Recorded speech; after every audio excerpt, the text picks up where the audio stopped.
I'm Larry Cheney. I'm with KIPTA. We are without chairman or vice chairman today, so you'll have to deal with me. Sorry. We need to go ahead and get started because we do have a fairly full agenda today. We have several presentations that are very important. We want to get to those. So first of all, if we could go around the room and introduce everyone. I'm Larry Cheney again with KIPTA. Thomas Nelson, Division Administrator for Federal Highway, Kentucky Division. John Ballantyne, Federal Highway Administration, Program Delivery Team Leader. Jim Udi, NDOT. Andy Crouch, City of Jeffersonville. Brian Dixon, Clark County. John Black, Oldham County. Keith Griffey, Bullitt County. Matt Renier, City of Jeffersontown. Aida Kopik, Dark. Emily Lulu, Metro Government. Greg Rawlings, Federal Highways, Kentucky Division. Beth Jones, Central Office Planning, KYTC. Tom Hall, KYTC District 5 Office. John West, HDR. Gary Valentine, HDR. Brian Mead, AECom. Brian Aldridge with Stantec. Dan O'Day with Stantec. Travis Thompson, KYTC District 5 Project Development. Beth Neiman, KYTC District 5 Design. Susan Oakman, KYTC District 5 Design. Bob Stein, United Consulting. Tommy Harlow, HMV Engineers. Krista Robinson, Congressman John Garvis Office. Joel Morrill, Gresham Smith and Partners. Carl Malish, Louisville Downtown Partnership. Tommy Swift, KYTC. Dirk Going, Louisville Metro. Jeff O'Brien, Louisville Metro. Rebecca Finney, Louisville Downtown Partnership. John Callahan, Louisville Metro. Sean Dykes, WSP Parsons Speckerhoff. Steve Miller, Office of Congressman Rick Guthrie. Adam Forsyth, KIPTA. Randy Salmon, KIPTA. Amanda Dethridge with KIPTA. Andy Rush, Kipton. Sarah Berry, KIPTA. Nick Vale, Kipton. Lori Kelsey, Kipton. Mary Lou Hopper, also with KIPTA. Zach Capps, last and least, Executive Director, Kipton. David Burton.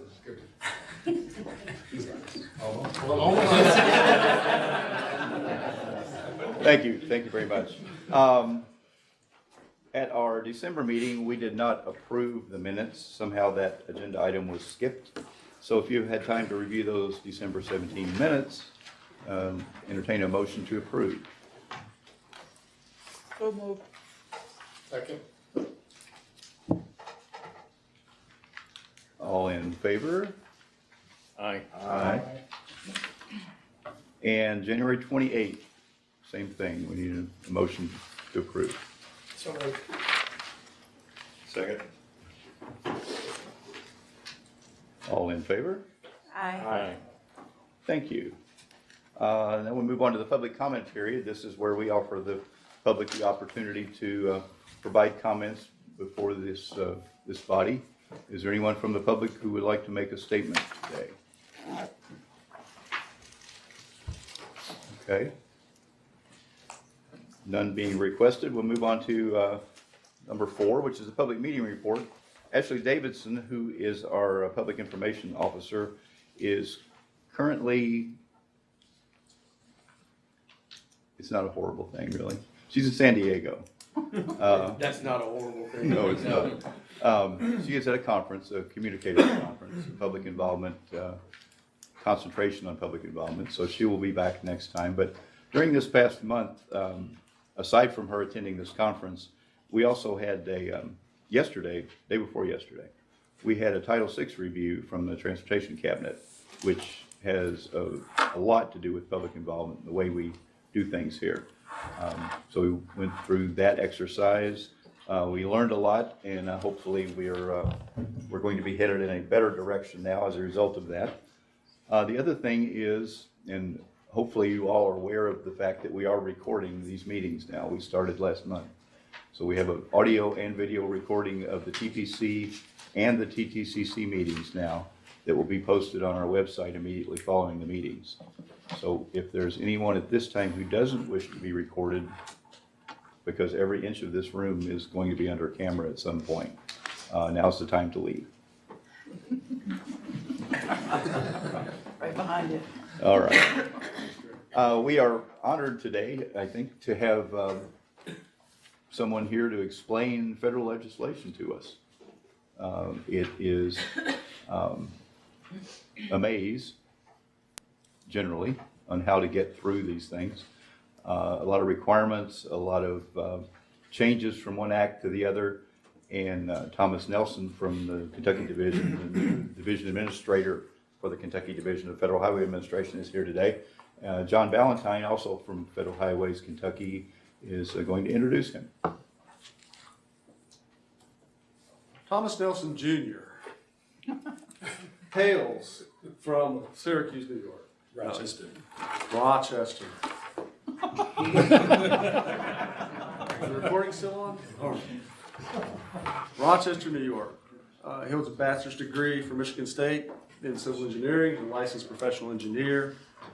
He spent about 8 years. He spent time with the Michigan Department of Transportation, a unit leader for highway design. He spent 8 years as vice president, area manager for CH2M Hill, and working on major projects. He also came to Federal Highway, worked for major projects engineer in the Office of Innovative Program Delivery. I think he did one of the early cost estimate reviews on the Louisville bridges, also early cost estimate reviews on land between the lakes bridges, and even the, what's that other bridge up there in Cincinnati that we're trying to find money for? But anyway. Yes, thank you, Tom. Before coming to Federal Highway, he worked, after becoming to Federal Highway, he worked as special assistant to the administrator. In this capacity, provided direct support to the administrator and key legislative implications, MAP 21, implementing everyday counts programs. He told me that was one of the places he got the greatest education on how transportation actually works. Correct. He's been with us in the Kentucky Division since May of 2015. It is my great privilege and honor to introduce to you Thomas Nelson Jr. Thanks, man. All right, you're gonna have to come to every meeting with me. That was a good job. Except for the very start. Yeah, Worked out. yeah, we set that up. Larry, thank you very much for having me here today, as well as Jack. Appreciate it, and then thank you all. What I'd like to do is just go through a quick presentation. It'll be not that quick, but relative to all the provisions that are part of the FAST Act, just kind of give you guys roughly about a 30-minute overview of that. And then the new piece to this is about a week and a half ago, the president introduced the fiscal year 17 budget. So I'd just like to touch on just a couple of things there to run through those. And I know you all, in some form or fashion, either heard a little bit about the FAST Act or about the budget, but just wanted to give you just an overview. Do know that more detail is being developed on the Federal Highway website, and then as we go along, we're putting together, as we speak, just last night some new guidance came out on the FAST Act. So things are progressing as we move forward, but again, just wanted to give you all an overview. In terms of the FAST Act, it was signed by the President December of this year. It was the first long-term authorization in about a decade. We had, prior to this, undergone roughly about 30 some odd extensions. I think it was 34, 36 extensions of the last Transportation Act. MAP 21, I think all of you have heard, and a lot of people say, oh, that was fairly recent. That wasn't really any new revenue. That was more of a 2-year bill. It wasn't a long-term bill, and it was more of streamlining programs than anything. It is a result, and that's important in terms of transportation, but the fact that it is a result of bipartisan cooperation and compromise. So you'll see that spread throughout the bill, but in a lot of ways that really makes this a good bill in terms of where we are in transportation, and also as you look at in terms of long-term funding. It does provide 5 years of funding certainty in terms of infrastructure planning and investment. That's important to all of us, when you look at things in terms of government, in terms of both the state and as well as the federal side, but also at the local level. I think it's important as we look towards long-term future planning, but also, being a former industry person also, I think that helps industry. And being able, ultimately the goal here at the end of the day is to deliver projects and to ultimately have jobs for Americans. And the bill, overall, the bill does authorize roughly about $305 billion for almost through 2020. And the big thing here, a lot of folks talked about, a lot of discussion, I think even as recent as about a week and a half ago, is the Highway Trust Fund. This bill does include roughly about $70 billion in transfers to keep the trust fund solvent and fully paid for, and that's through unrelated savings. So the Highway Trust Fund is solvent, as we move forward with this bill. When we look at that $305 billion, and I think once the bill was approved in December, there was kind of the question of, thought it was 226 million versus the 305. The $305 billion does include the almost in totality, and this is a breakdown of just where we are with almost. When we look at from the federal highway standpoint, roughly about $226 billion. Federal transit is roughly about $61 billion, all the way through to the Federal Rail Administration, roughly at about $10 billion. So right now, I'll just transition to talk about, from the federal highway perspective, just some of the key facts. As I mentioned, it's roughly about $26 billion, a little over $26 billion over the 5-year period. It does build on the reforms that were set as part of MAP 21. It does continue those reforms. As I mentioned, actually the actual streamlining of our programs, it continues that moving forward. It does continue to focus on accelerating project delivery. One of the things back in 2009, when former Administrator Victor Mendez, who's now the Deputy Secretary, one of the things that Congress asked him, and again from a bipartisan standpoint, really looking at transportation, is moving projects forward. Some of the questions were projects were sitting around roughly 13 to 15 years. Those provisions are carried forward as part of the FAST Act. It does add a new freight formula program, as well as expand the freight network, and we'll talk about that a little bit more in terms of the new freight programs. And it does add a new discretionary program for some of the national significant and highway and freight projects. This sent some information out probably about a week or so ago to all the MPOs and area development districts, as well as the folks, the key stakeholders in terms of transportation. There is a new notice of funding availability on this discretionary program, and I'll talk a little bit about the dollars that were put to this discretionary program. Looking at things in terms of Kentucky, and I know we have a couple of states here, but just want to look at just some of the Kentucky apportionments. You can see just the apportionments is really the federal formula portion of the program that's designated for Kentucky through 2024. You can see 2015 are the actual numbers at $641 million, and then as you go through each year through 2020, roughly about $736 million. So between 2015 and 2016, there's roughly about a 5.5% increase, and then as you go through each year from 2016 through 2020, there's roughly about a 2.2% increase in the Kentucky apportionments, and this is just a way to look at same information just in terms of a bar chart. Now, this apportionment dollars, and some of the questions have come, there's this, and then there's the Kentucky match. When you look at things in terms of Kentucky, there's still the shortfall that's out there in terms of the $112.5 million. That doesn't surplus this. This is just that federal share, whatever, the state brings forward as a match, then that supplements whatever from the federal standpoint. In terms of the federal apportion programs, just give you an idea of just the various programs that are covered as part of FAST Act. There's the National Highway Performance Program. You can see roughly a little over 6% increase from 2015 into what's included in FAST. The former Surface Transportation Program is now called under the FAST Act, the Surface Transportation Block Grant Program, and I'll talk to you a little bit about that. But an overall increase of that to roughly about 15.5%.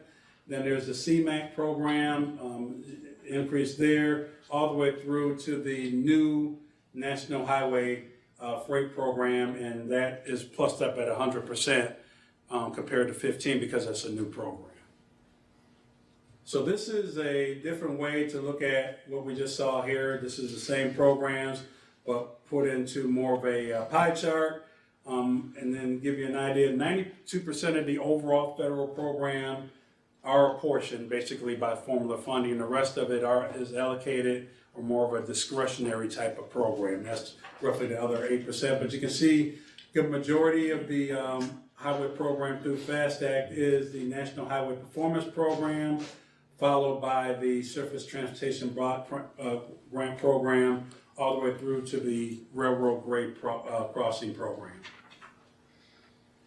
Just want to walk through some of the changes to the NHPP and the STP program. I'll start off just talking about the NHPP and just some of the changes that were included as part of the FAST Act. Now, for projects that are coded as part of the NHPP, which is the National Highway Performance Program, now the TIFIA subsidy costs are now covered, can be now covered as part of that. In the past, those were not eligible to be covered, as well as the vehicle to infrastructure communication equipment costs are now eligible. And then also the bridge resurfacing, preservation, reconstruction under non-NHS federal aid highways is also eligible to be covered now under the NHPP. In terms of the Surface Transportation Program, that has been renamed, as I stated before, now is called the STP. Block grant is now the added portion of that. The eligibilities now that were included as part of MAP 21 and previous authorizations have that none were eliminated. They've just been restated as part of the FAST Act.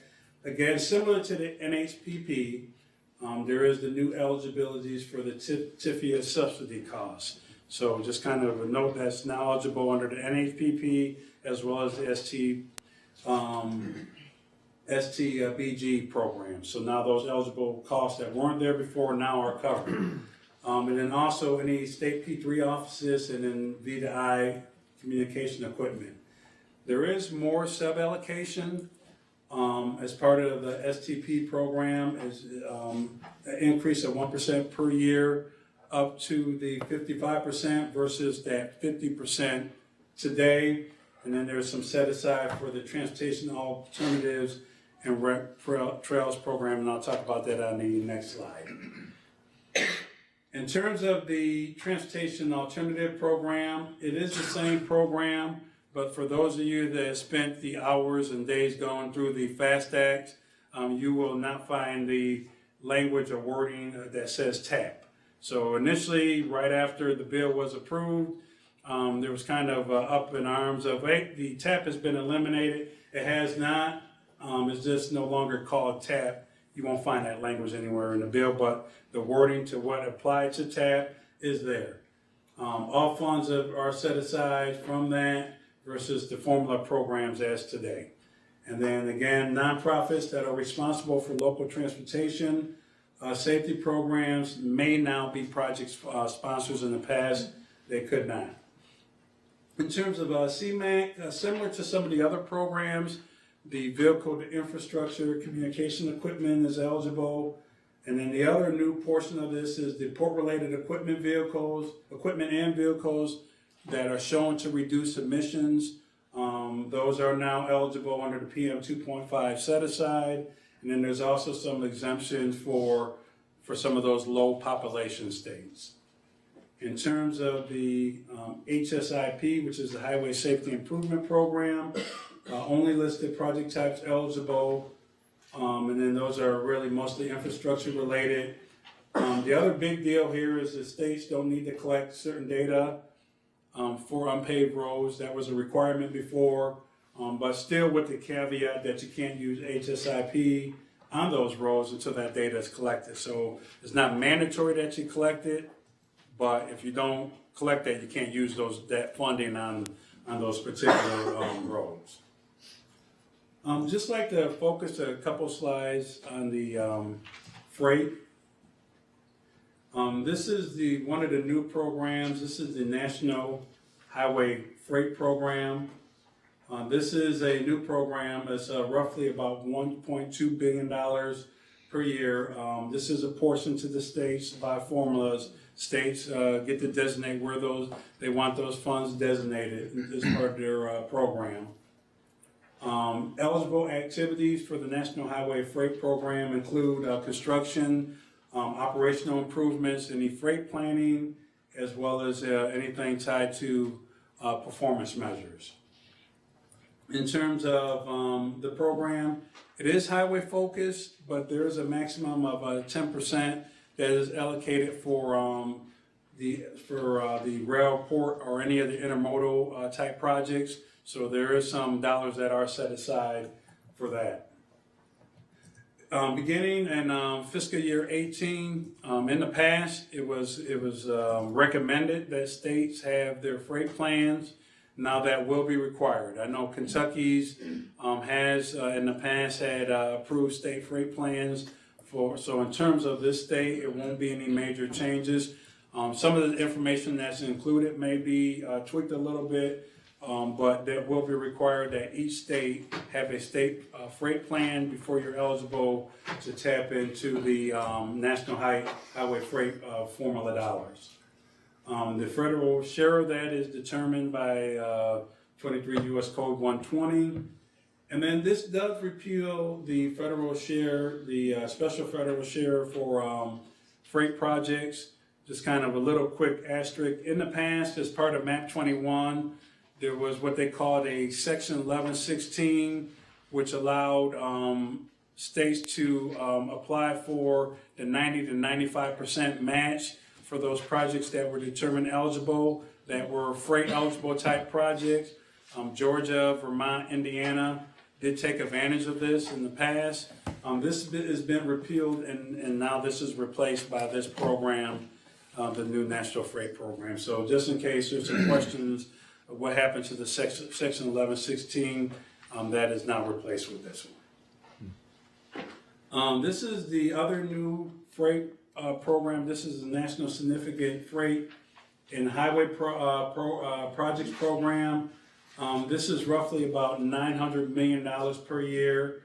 This is a competitive program. This is the information that I sent out to folks about a week and a half ago. Secretary Fox just sent out a notice of funding availability. There is a website. Check on the USDOT website. If you need to contact me for information on this NOFA, definitely get that out.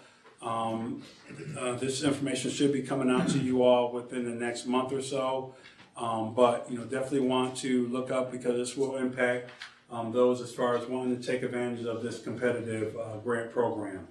Eligible activities include highway freight projects on the National Highway Freight Network, any of the freight and the intermodal projects, and then again, any of the railroad highway grade crossing, grade separation projects. Again, states, large MPOs, tribes, federal land management agencies may apply, so it's a pretty broad, open program. And then this is these projects will be selected by the secretary, similar to what was done in the past with the Tiger program, but as part of the provision that Congress put in the FAST Act, Congress does have 60 days to disapprove the projects that were selected as part of the National Significant Highway projects. There is set asides for rural areas and then projects that are below that $100 million cost threshold that I mentioned in that was mentioned as part of the first bullet. I'd like to talk quickly about planning and performance. In terms of planning, as far as the metropolitan and statewide planning process, public ports and private transportations providers do need to be included as part of the statewide planning process. Also, it does encourage MPOs to consult with on other planning activities, whether that's including tourism, or other disaster release or reduction type of programs.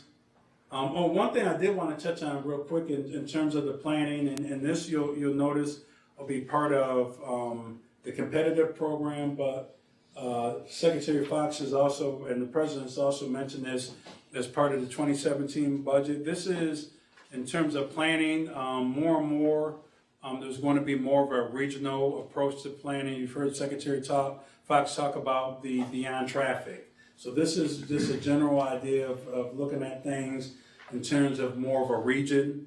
And so you'll see that more and more of that focus. Kentucky's what would be considered part of that Midwest region in terms of planning. And back, I think in the fall, Secretary Fox hosted an event in Indianapolis. Kentucky was invited to be part of that. But you'll see more and more when we look at some things in terms of long-term planning, regional planning. It's going to be more of a regional approach to looking at the overall transportation system. And you'll find that even in looking at things in terms of the freight program. Other things in terms of the FAST Act, in terms of changes, the TIP-STIP, Metropolitan Transportation and Long Range Plans are required to include facilities that support intercity transportation, such as carpool and other transit-related facilities. Be more of a coordination in terms of that. And then the planning process should include resiliency and other reliable transportation system. You're going to see more and more in terms of making sure the overall transportation planning process does include weather-related events, whether you call that weather-related, climate change impacted events. Those more and more need to be coordinated, included as part of the overall planning process. In terms of performance measures, the long-range state plans must describe performance measures and targets. Groundwork for this was laid out as part of MAP 21. That was really the big launch as part of MAP 21, is really including those performance measures, and this is one of the few things that were actually moved forward as part of the FAST Act. I'd like to just transition real quick and talk about the FHWA's highlights in terms of the proposed Obama administration's fiscal year 2017 budget, and just talk about some of the key points of that. That's the 17 budget, which was, as I mentioned earlier, which was released, I think about a couple weeks ago, does reflect the second year of the FAST Act. Right now, 2016, we are what we're called the first year of FAST Act. The budget now represents that second year. And it does propose to fund federal highway programs at a total of roughly about $51.5 billion for fiscal year 17. That base funding are for programs that are designated as part of the FAST Act, and again, to maintain and improve the safety, condition, and performance of the national highway system, similar to as was laid out and what we've done in the past. And it does continue allow federal highway to continue the funding and oversight of federal aid projects as we've done in the past.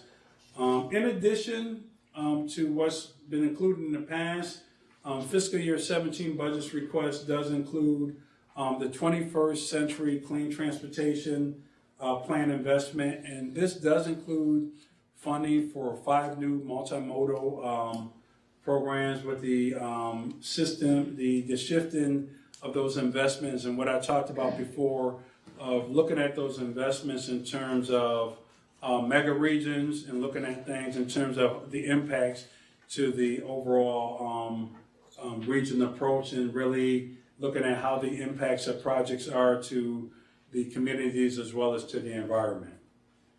With the fiscal year 17 budget, it does support the performance-based investments as was discussed in the past. It continues to focus on accelerated project delivery as well as expedited environmental review.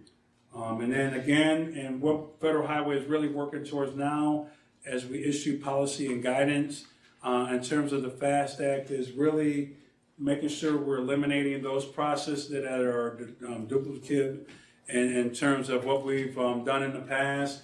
And then really is still maintaining that commitment to overall environment protection. Continue that focus on the Everyday Counts program, is really continue to introduce innovation in terms of the overall program. And then again, continue that emphasis, as I talked about earlier, in terms of the freight projects and the national transportation infrastructure and the economy. And then I'll talk about this a little bit on the next slide is the multimodal transportation, clean transportation plan investment. So that 21st century clean transportation investment, it is 5 new multimodal programs are proposed. There's a little bit more wording on these because I really want you all, this is actually really new, and just really want you to get a general idea of what these 5 new programs are. The first one is the Climate Smart Performance Formula Fund Program. And what that does is incentivizes states to invest in transportation projects that are demonstrated to reduce greenhouse gas emissions. The next one is the 21st Century Regions Grant Program. And again, that promotes regional transportation and land use plans that again reflect that changing demographics and in the economy of the country. And again, you'll notice the emphasis on the reduction of the greenhouse gases, gas emissions, and then again, continue what we've done before is the improvement of the transportation and the movements of goods and services. The third multimodal program is the Clean Communities Grant Program, and this is more of a competitive grant to local governments for the transformation of the land use and transportation system.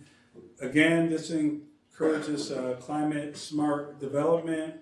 Again, ties into that regional greenhouse gas reduction as well as VMT reduction goals. The fourth multimodal program is the Resilient Transportation Grant Program, and this one encourages states and local governments to propose specific projects and programs that address the impacts of climate changes on all types of transportation systems and surrounding communities. So again, that multimodal approach, and just beyond what we would call the traditional highway bridge type, but again, really looking at touching various types of transportation systems and the impacts of communities. And then the last one is the Future Freight System Program. And this is the second competitive grant program out of 5, and this is to the state and local agencies targeted at innovative rail, highway ports, and intermodal projects that again lower emissions on the freight system, and then the goal is to seek to improve the bottlenecks that really have been neglected as part of the projects. Not really those high-profile projects that have been really talked about in the past, but those projects that are bottlenecks, that have continued to be bottlenecks, that we can really look to improve. And again, these are competitive projects that will be looked upon by the secretary that really look to improve the overall network. So with that, in terms of on the overall highway budget, please refer to the website that's listed below. There's also information on the Federal Highway website that is being updated daily on the FAST Act. And then when I mean daily, that is the truth. We're working through these things to try to get those updates. Folks like John and Greg are working to get information out to folks in terms of any policy changes. And again, if you all have any questions in terms of what we're doing, in terms of the FAST Act and any of the impacts that you're doing day to day, definitely feel free to call me. Definitely feel free to talk to John, Greg, or others on our staff, because some of the stuff that's coming out may be confusing, but we're working to make sure we get clarification on any of the policy guidance as it moves towards the future. So thank you, Larry, thank you again for having me here. Turn it forward to you, and then we're gonna have opportunity for questions later, but I don't know if you wanna open up now. Right, thank you very much. I appreciate you coming. We're kind of tight on time here. Does anyone have a question that would be something that everyone would like to hear? Otherwise, we can hold them till Just a later. very quick one. What was the other competitive grant of the last 5? Yeah, Which the, one was it? This one here, the Yes. Future Freight Systems Program. But what was the other one before that? You said there The was- Resilient Transportation Grant Program. Okay, that's all I needed. Thank you. Okay, no problem. All right, thank you very much. The next item on the agenda, actually the next 2 items, deal with projects that are being undertaken by Louisville Metro. Both of those projects have state, local, and federal involvement. I know one in particular is a project of interest for the Federal Highway Administration because it is in the vicinity of the Bridges project. So Jeff, Rebecca Matheny. Jeff, are you going to shepherd us through both? Yeah, I'm gonna take up the metro. I'm gonna kick us off, and then I Rebecca's get them gonna remotely. give me a. I'm about to clean up, Larry. Yeah, she's gonna, and I'm gonna pinch hit for John too. So, thank you, Larry, for giving us this opportunity to come and speak on this morning. Or this afternoon actually. I'm going to kick us off and talk a little bit about Louisville Metro's efforts towards getting our transportation to a more multimodal system. We have been working hard to plan and get ready for some of the coming multimodal changes. We're an early adopter of the Complete Streets concept. We have our Complete Streets ordinance, which I believe, and somebody in this room will probably correct me, was adopted in 2008, which is fairly new. So what we've been doing here recently is we have been getting ourselves set up for a more multimodal system. We've gone through a Move Louisville process, which is completed using money through a federal grant, and getting our projects ready to go. So I'm going to run us through this. Move Louisville was started in November of 2014 and will wrap up later this year. We'll hopefully be releasing the draft report here in the spring. The goals that are that we are looking at as Metro when we look at these projects are here. These are based on some of the outreach that we've done through some of our other programs to rethink Louisville's built environment and prepare for the coming demographic shifts that we see. We have obviously an aging population and an influx in the millennial group. And so we're thinking that these are the goals that we really need to build towards to get ready for so that Louisville is competitive and stays in lockstep with some of our peer cities. Specifically Indianapolis and Nashville, to name a few. Just kind of looking at what Move Louisville is actually going to do. Again, this is strategic multimodal transportation plan. So we're looking at really our transportation policies. We're looking at our land use policies and what can we do to really better closely align our transportation and our land use policies.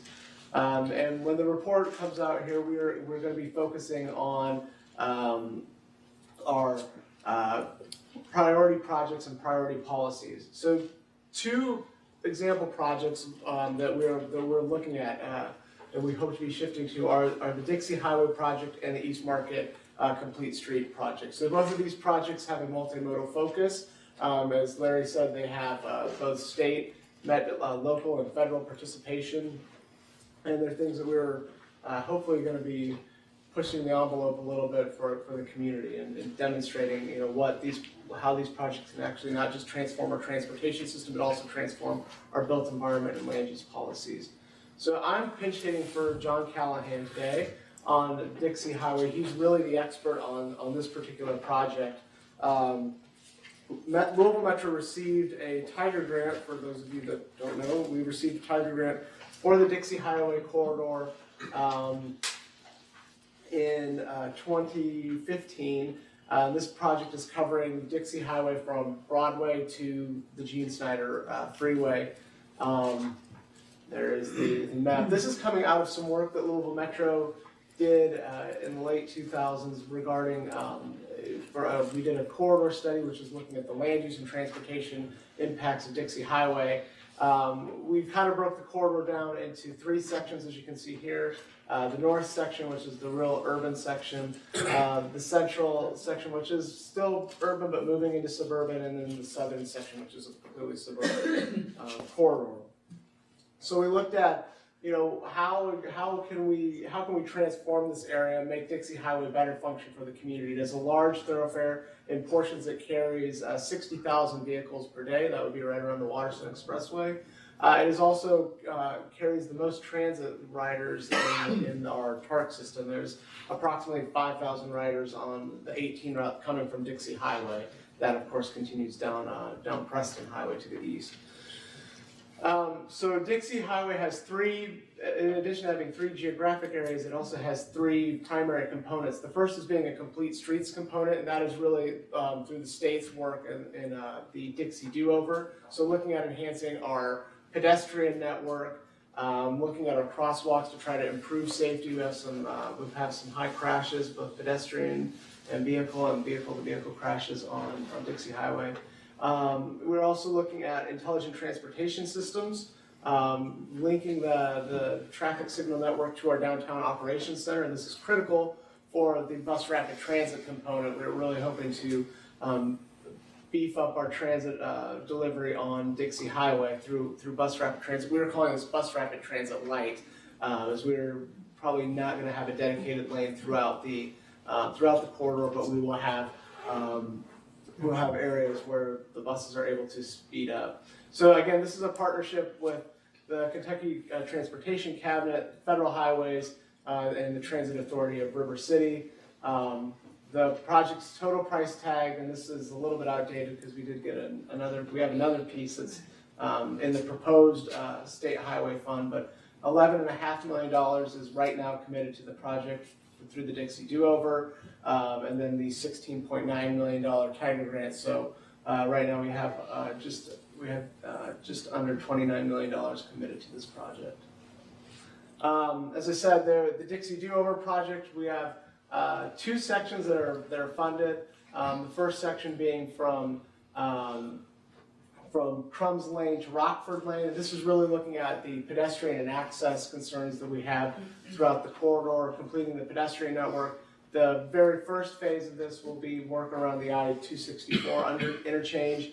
And that interchange, there's currently not a formal sidewalk underneath that interchange where this project would put that sidewalk there. The second phase would look at Rockford Lane to Greenwood Lane, and then the potential third phase, which we are working diligently to secure funding. If the legislature passes the highway bill, would go from Greenwood Road to Stone Street Road. The Dixie Highway, as I said, this area is really covering from downtown Louisville to the Gene Snyder Expressway. So these are just kind of the examples of where the signals are right now and where we would have the improved signalization, so showing the extent of the signal network here.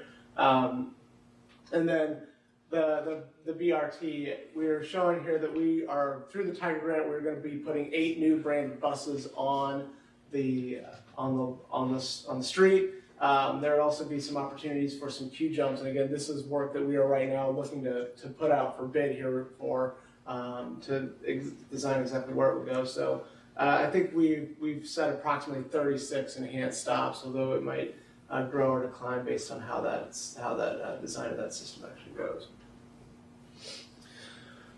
So our next steps here are we formed a project management team. That's where John's at today. He's hopefully securing that with our Metro Council this afternoon. We are going to be putting this project out for bid here shortly, and we'll be working on getting some additional public input and getting the project ready for delivery. Hopefully we'll see some construction in 2016 as it relates to the I-264 underpass. But that is where we are on the Dixie project. So I'm going to turn it over to Rebecca Matheny, who is the Executive Director of the Louisville Downtown Partnership, and she's going to talk to you about the exciting project on East Market Street. So Rebecca, there you go. So, but as someone who drives Dixie Highway several times in the summer, coming up, I don't know which one I'm more excited about. The East Market Streetscape project is a really exciting project. Actually, it was initially funded with $10 million in direct state transportation funds in 2012.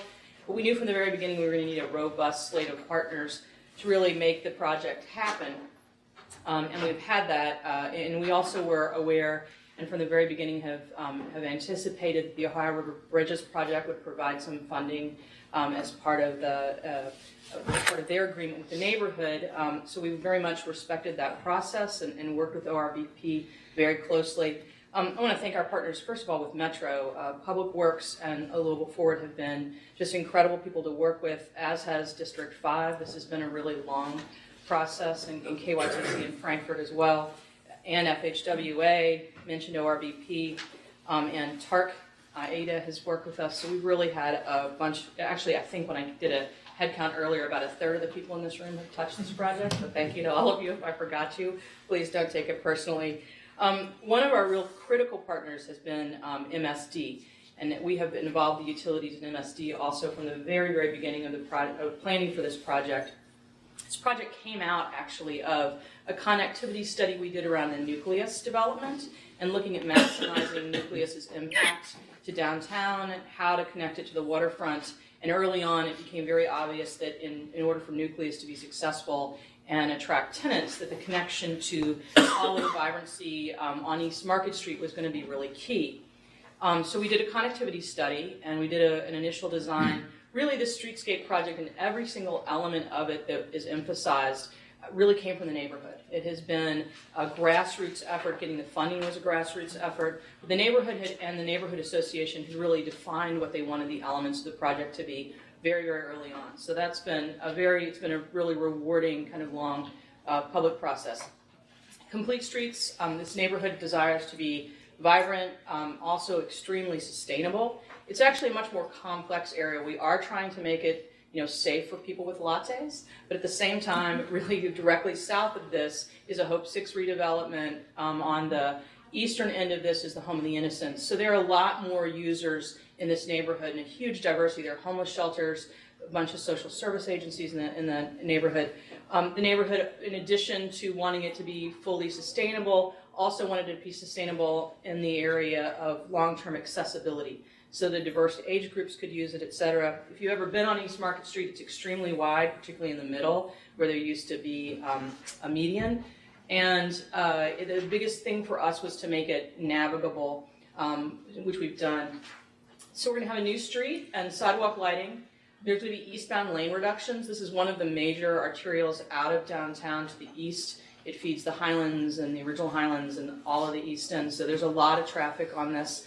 But in narrowing the walk times, we actually didn't impact the maintenance of traffic was not really impacted significantly, because in reducing those crosswalk times, we picked up times getting people east, so that's good. The infiltration gardens and the stormwater discharge from both the buildings, we've gotten private owners to agree to assign their stormwater mitigation funds in addition to the right-of-way funds. So that's been a big piece of this. Social gathering spots are bump outs in places. Also, Louisville's first segregated cycle track. We're very excited about this. So it's a defined bicycle path, and then enhanced sidewalk paving. This is a pretty typical block review. Again, you can see here where the bump outs, we're doing the bump outs, and really providing those kind of bioswales, or whatever the term du jour is. Someone who's an engineer can scream it out to me. And that's where you see the lane reduction. Currently, it's 3 lanes going to the east, and then there's a counterflow lane going to the west. That will have a sharrow for bikes there. And then we are also in one of the blocks cleaning up a situation where there's angled parking, which has caused a lot of dangerous kind of encounters. It's a pretty unusual condition in Louisville, and whenever we have singular conditions, some bad habits can happen. So we're going to clean up the angled parking. In one of the blocks, we're going to be replacing the median that was there, that was part of the Olmsted Parks project originally. We're going to be putting a median back in, again, to try and scale the street down to make it more human scale. This neighborhood also is a sustainability demonstration district with Metro, and is the first infill neighborhood in the state to be a lead neighborhood development. So we're focused on a lot of that. We've also really done a lot of shaking of the sofa cushions for this project. We've really looked for different alternate funding. Again, MSD has really been key to that and has really gone out of its traditional formula to provide resources to the project. We're working with LG&E on a lighting demonstration program, so we're really trying to leave no stone unturned. This is sort of an overall view of the project where you can kind of see where the idea is that cycle track, which is a little hard to see from the back there, is there. These are where the bioswales really come in. There's our seating walls to really make these places social gathering spots. And then we're looking at the crosswalk areas and seeing how to delineate those, perhaps with traffic tabling, et cetera, to help do traffic calming on that. So the other piece of this neighborhood planning kind of process that we've had is that they really didn't want the streetscape project to affect the neighborhood character in a bad way. So they really didn't want things to be very matchy. They wanted it to look more organic and like it had always been there. Blair's going to give me the crook here in just a second. Next steps, we've had a really extensive process. We're very, very hopeful that we're going to be wrapping up design and are able to start construction in the fall, because we'd hate to have that end of town not have construction of some sort. And with the bridges, just joking on that, bridges project wrapping up. Truly, the neighborhood's been very patient, and we're really, really pleased to get started. Any questions about this project? No. All right. Thank you. Thank you.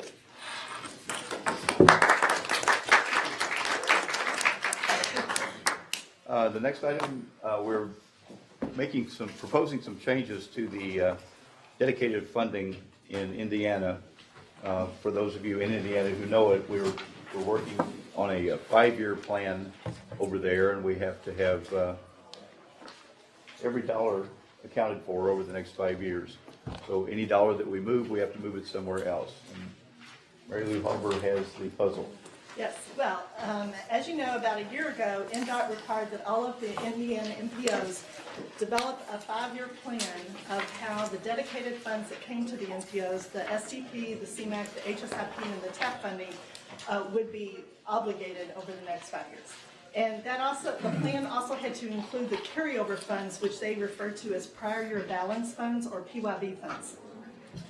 And NDOT also stated that when we developed these plans, that once we program the funds in a specific year, we needed to get those funds obligated or we would be at risk of losing them. So we need to go through and review our projects frequently to make sure that everything's in line to be obligated by May. A working group met on January 19th to look at the costs and the schedules, and after reviewing the projects, it was noted that 2 projects did not need all of the funding that was programmed for them. And that was the citywide sign replacement project in New Albany and the signage inventory plan and construction project also in New Albany. They're kind of, they go together. So those 2 projects had too much funding. Then there were a couple of bids that came in for 2 projects that were over what was originally programmed, and so the Clarksville sign inventory and upgrade project and the Spring Street, Silver Street project in New Albany both needed additional funds, and so those funds were, the available funding was then shifted to those 2 projects. Excuse me. Now, NDOT also requested that we look at our PYB funds or our prior year balance funds that we had programmed in fiscal year 2017. They were going to allow us, or they are allowing us, to shift anything that needs to be shifted with this 2017 PYB funds. But then at the end of February, it had to be done this month, and at the end of February, then those funds were going to be locked down and there were no more changes to be made to them. So we did look at our projects funded in 2017, and there's one project that needed to shift. It's the right-of-way phase for the Charlestown Road Corridor Complete Streets project. The 2017 right-of-way is going to move to 2018. Now, in addition to the changes that I just mentioned, there's just a couple more to mention. The Mount Tabor Road 2018 construction is being reduced, and the Blackston Mill Road Phase 1 2018 construction is also being reduced. And then on the State Street Corridor Improvements Project, there are just some of the PYB funds or carryover funds that were programmed for that project that are just switching to the CMAQ funds now so that we could put those funds, the PYB funds on the Charlestown Road project. Those are all the changes that are being made. With all of these changes, the 5-year program is balanced for the TIP, and I'll try to answer any questions that you might have on this, and action is requested. Do you have any questions? Entertain a motion to approve the 5-year plan. So moved. Second. Any opposed? All in favor? Aye. Thank you. Ms. Halber? Okay, I'd like to also let you know about some administrative modifications to the Transportation Improvement Program. As you know by now, administrative modifications are minor changes to the program, and action is not required on these. There is a list that's around the table. It's underneath the memo there, but there's 5 pages, I guess, of projects there. Most of these are, well, they include the Indiana projects that I just mentioned to you. It includes the Kentucky TAP projects that were approved, I believe, last month. And there are also some various safety and maintenance projects that are on the list. If you have any questions, feel free to contact me about this, but action is not requested on these. Thank you. Thank you. We did it. I have entertain a motion to adjourn. Second? We are adjourned. Thank you very much.